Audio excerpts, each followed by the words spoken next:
Doma Sports Talk worldwide with some news from the world of boxing. So y'all know what time it is. You ain't in a rush to get concussed. Now, bam. Now, what I've been saying for like 2 years is when the best fighter in the world right now, who we know, who has been for a while, Terence Bud Crawford, when him and Canelo Alvarez gets mentioned, there will start being people who don't want to really see that fight. And, the excuses are going to come. Things are going to come, right? It says because that fight's uncomfortable. And that's what we're having now. The excuses are mounting when it comes to Terence Crawford and Canelo.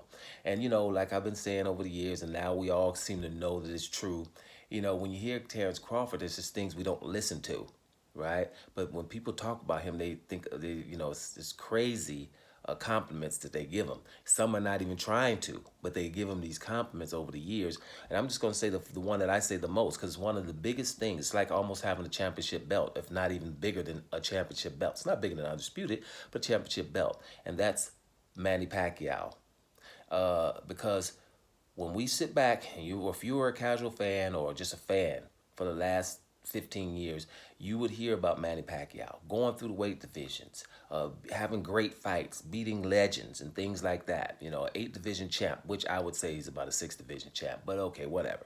An 8 division champ, one of the best ever. They have him top 2 of all time in some polls. So that guy, right, was let's just say scared. The press, the pundits were scared for him to fight Terence Crawford. His team, Freddie Roach, didn't want him fighting Terence Crawford, and his promotion in Bob Arum got in the way of that fight because they didn't want Manny Pacquiao to get hurt.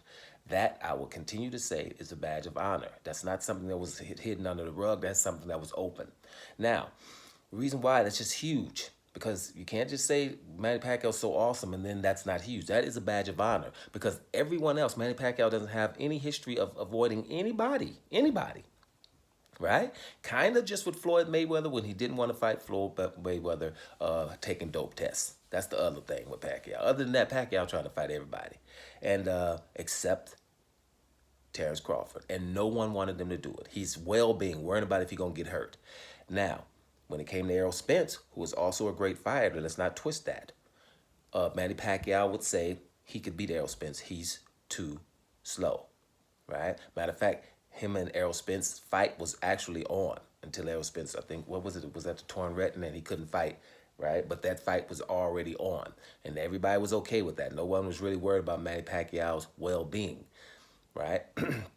Those are the kind of things that we're talking about. So now, when it comes to Canelo, you're hearing things about, well, why would he go up 3 weight divisions and go in front of everyone else that's already at 168 pounds that are there? And, we know the guys that are there. But here's the deal. Canelo hasn't fought them yet.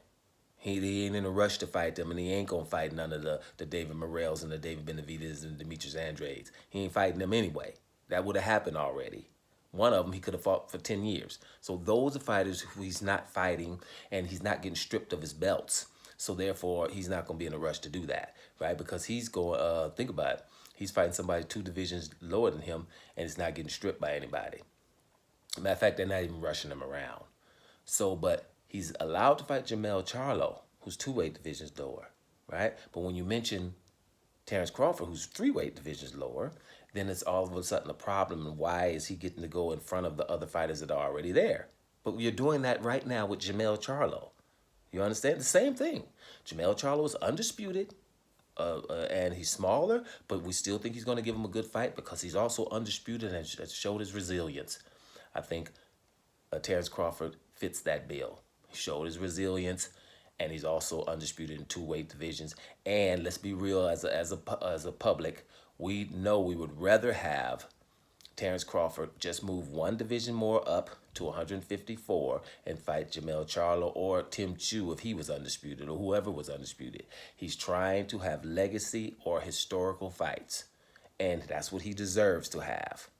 But when it comes to him, there's a problem. But don't we all remember when Spence and Canelo was being talked about? Wasn't no issues of that not happening, was it? Everybody was okay with that. So that's what I'm trying to talk about. So here's the deal too. Make sure you guys, when you're judging, right, when you're judging Bud Crawford, you're talking about an all-time great. Not just a good fighter anymore, not just a great fighter anymore, not just one of the best of the era we're in right now, one of the best of all time. So he's going to be doing, as of now, all-time great things, right? He's not up to nothing else to prove nothing, right? All of the people proven. That's why I mentioned Pacquiao first. That fight could have happened for years ago, and he was deprived that. He would have been a household name. Deprived that. It took him all these years to get Errol Spence and come in the division, at welterweight division, and everybody's saying the people he's fighting is nothing, no matter how they are, how good they are. Or we just say he's nothing. Jeff Horn beat Manny Pacquiao, but he's nothing. Kavalikis or Kalavalkis, but I like to call it Kavalikis. We just act like he's nothing. Like Ugas is better than Kavalikis.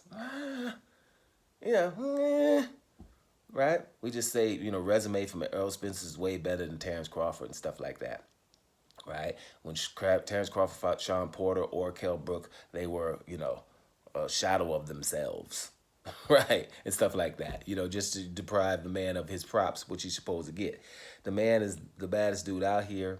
He's an all-time great. I think we should just register that and kind of just say, hey, it is what it is, right? Now, as far as Canelo goes, Canelo's 168 pounds and huge. Canelo is stocky, huge, big-boned, whatever you want to call it, right? Terence Crawford going up there is risky and huge, very risky, but Terence Crawford can't fight somebody at 154 pounds and become undisputed. So that's when this became an issue.